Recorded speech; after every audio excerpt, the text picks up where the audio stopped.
Hi friends, welcome to my Windows and explore channel. ఈరోజు నుంచి నేను ఒక కొత్త వెబ్ సిరీస్ని స్టార్ట్ చేస్తున్నాను. ఈ వెబ్ సిరీస్లో ఎంఎస్ వర్డ్ యొక్క బేసిక్ ట్యూటోరియల్స్, అడ్వాన్స్డ్ ట్యూటోరియల్స్, అదేవిధంగా కీబోర్డ్ షార్ట్కట్స్ ఈ సిరీస్లో చూపించబోతున్నాను. First of all MS word 2016 యొక్క లేఅవుట్ని మీకు చూపిస్తాను. ఏ విధంగా ఉంటుంది, ఒక్కొక్క ఆప్షన్ అంటే ఏమిటి, అదేవిధంగా వేరే వాటికి వీటికి తేడా ఏమిటి అనేది మనం ఈ వీడియోలో తెలుసుకుందాం. ముఖ్యంగా నేను ఎంఎస్ వర్డ్ 2016 వెర్షన్ ఉపయోగిస్తున్నాను. ఫస్ట్ ఆఫ్ ఆల్ ఇక్కడ ఉంది చూసారు, డాక్యుమెంట్ 1 కంపాటబిలిటీ మోడ్. దీనిని మనం టైటిల్ బార్ అంటాం. ఈ యొక్క టైటిల్ బార్ అనేది మన యొక్క డాక్యుమెంట్ సేవ్ చేసేటప్పుడు ఉపయోగించే టైటిల్ యొక్క నేమ్ని ఇక్కడ చూపిస్తుంది. నేను ఈ డాక్యుమెంట్ ఇంకా సేవ్ చేయలేదు కాబట్టి డాక్యుమెంట్ 1గా చూపిస్తుంది.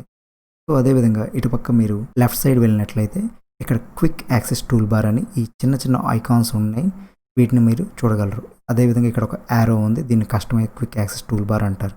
ఈ క్విక్ యాక్సెస్ టూల్ బార్ యొక్క ముఖ్య ఉద్దేశం ఏంటి అనగా, మనం ఈ మెన్యూలో గల ఆప్షన్స్ని మనం ప్రతిసారి వెతుక్కొని పని లేకుండా ఇక్కడే ఉన్న క్విక్ యాక్సెస్ టూల్ బార్ ద్వారా ఆ ఐకాన్స్ని మనం సెలెక్ట్ చేసుకొని కావాల్సిన పనిని మనం పూర్తి చేయవచ్చు. ఇక్కడ మీరు చూసినట్లయితే న్యూ, ఓపెన్, సేవ్ అనే ఐకాన్స్ని మనం ఫైల్ మెనూలో ఉండే న్యూ, ఓపెన్, సేవ్లోకి వెళ్ళి క్లిక్ చేయాలి. కానీ ఇక్కడ ఉన్న క్విక్ యాక్సెస్ టూల్ బార్ ద్వారా మనం ఆ మూడింటిని ఇక్కడే మనం ఫైల్ మెనూలోకి వెళ్లకుండా ఇక్కడే మనం యాక్సెస్ చేయాలి. ఈ డ్రాప్ డౌన్ క్లిక్ మీద క్లిక్ చేస్తే మీరు కావాల్సిన ఆప్షన్స్ని మీరు ఇంకా యాడ్ చేయవచ్చు. ఇక్కడ నేను అండు, అదేవిధంగా రీడూని యాడ్ చేశాను, ఎందుకంటే అండు, రీడూలు అనేవి మనం ఎక్కువగా ఉపయోగిస్తాం డాక్యుమెంటేషన్.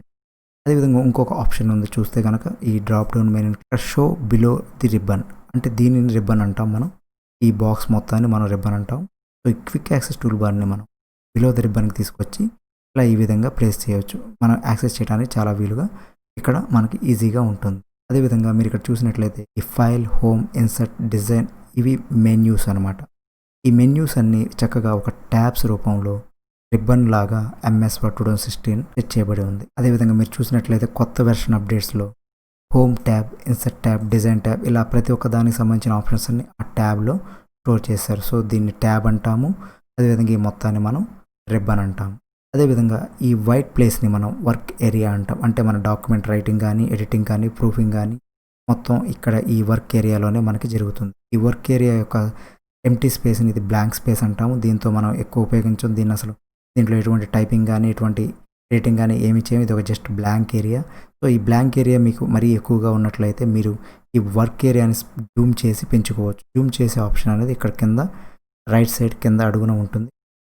మీరు చూసినట్లయితే ఇది 120% జూమ్లో ఉంది. నేను ఈ ప్లస్ బటన్ క్లిక్ చేయడం వల్ల అది ఇంకా జూమ్ అవుతుంది. అదేవిధంగా మీకు వర్క్ ఏరియా ఎక్కువగా కనబడుతుంది మీ యొక్క పని చేసుకు. అదేవిధంగా ఈ జూమ్ పక్కన ఒక 3 లేఅవుట్లు ఉంటాయి. అవి ఏమిటంటే రీడ్ మోడ్. ఈ రీడ్ మోడ్ అనేది మీరు రాసిన మ్యాటర్ని ఇక్కడ చదవటానికి, అదేవిధంగా ప్రింట్ మోడ్ అంటే పేపర్ ప్రింటింగ్ మోడ్లో చూపించడానికి, అదేవిధంగా వెబ్ మోడ్ ఏదైనా మ్యాటర్ని వెబ్లో ఎలా కనబడుతుందో చూసుకోవడానికి ఈ యొక్క లేఅవుట్ మోడ్స్ అనేవి మీరు ఇక్కడ టాగుల్ చేసుకో.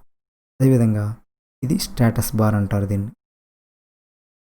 దీనిని స్టేటస్ బార్ అంటాం. ఈ స్టేటస్ బార్లో ఎన్ని పేజెస్ ఉన్నాయి, ఎన్ని వర్డ్స్ ఉన్నాయి, ఎటువంటి లాంగ్వేజ్ ఉపయోగిస్తున్నాం అనేవి మనం ఇక్కడ తెలుసుకోవచ్చు. అదేవిధంగా నేను ఒక కొంత డేటాని యాడ్ చేసి ఈ డేటాని యాడ్ చేసినప్పుడు మీరు చూసినట్లయితే పేజ్ 1 239 పదాలు ఉన్నాయి అని ఇక్కడ మన స్టేటస్ బార్లో మనకి తెలుపుతుంది. అదేవిధంగా ఈ లెఫ్ట్ సైడ్ అండ్ టాప్ వైపున ఉన్న వాటిని రోలర్స్ అంటాం. ఈ రోలర్స్ ఉపయోగించి మన యొక్క పేజ్ మార్జిన్స్ని మనం సెట్ చేసుకోవచ్చు. మీరు చూసినట్లయితే ఈ పేజ్లో ఇంత గ్యాప్ ఉంది కదా, ఈ గ్యాప్ని మనం రోలర్ అడ్జస్ట్మెంట్ ద్వారా పేజ్ యొక్క ప్లేస్ని మనం ఫిల్ చేయవచ్చు. ఈ విధంగా ఎంఎస్ వర్డ్ యొక్క లేఅవుట్ అనేది ఈ విధంగా ఉంటుంది. అదేవిధంగా ఇందులో ఇంకొక పాయింట్ ఏంటి అనగా, ఈ రిబ్బన్ అనేది మీ వర్క్ యొక్క ఫ్లోకి అడ్డం వచ్చినట్లయితే ఈ రిబ్బన్ని మనం ఆటోమేటిక్గా హైడ్ చేయొచ్చు. అలా హైడ్ చేయడానికి మనం ఈ రైట్ సైడ్ కార్నర్లో ఇక్కడ ఉన్న యారో మార్క్ని కనుక క్లిక్ చేస్తే మీరు చూసినట్లయితే అక్కడ కంట్రోల్ F1 అనే షార్ట్కట్ కూడా ఉంది. 2% మీరు కీబోర్డ్ షార్ట్కట్స్ని ఉపయోగించండి. కీబోర్డ్ షార్ట్కట్స్ని ఉపయోగించడం వల్ల పని యొక్క వేగం అనేది పెరుగుతుంది. సో కంట్రోల్ F1 అనేది కొలాప్స్ యొక్క రిబ్బన్ని కొలాప్స్ చేస్తుంది. సో నేను క్లిక్ చేశాను, ఆటోమేటిక్గా రిబ్బన్ అనేది కొలాప్స్ అయిపోయి హైడ్ అయిపోయింది. అలాగే మీ యొక్క వర్క్ ప్లేస్ అనేది చాలా ఎక్కువగా కనపడుతుంది. మీరు వర్క్ అనేది ఎక్కువగా చేయవచ్చు. అదేవిధంగా మీరు ఆ ట్యాబ్ కనుక ఏదైనా క్లిక్ చేయాలి, మెనూ కనపడాలంటే జస్ట్ సింపుల్గా దీని మీద క్లిక్ చేస్తే రిబ్బన్ అనేది ఆటోమేటిక్గా వచ్చేస్తుంది. కానీ మీరు చూసినట్లయితే ఈ పైన రోలర్ అనేది మనకి కనపడట్లేదు. సో రోలర్ కనపడాలంటే మళ్ళీ హోమ్ మెనూలో ఇక్కడ ఉన్న పిన్ ఆప్షన్ని క్లిక్ చేస్తే పిన్ టు రిబ్బన్ కొడితే రిబ్బన్ అనేది పిన్ అయిపోయి రోలర్ అనేది కిందకు వస్తుంది. నెక్స్ట్ వీడియోలో మనం మెన్యూస్ గురించి పూర్తిగా తెలుసుకుందాం.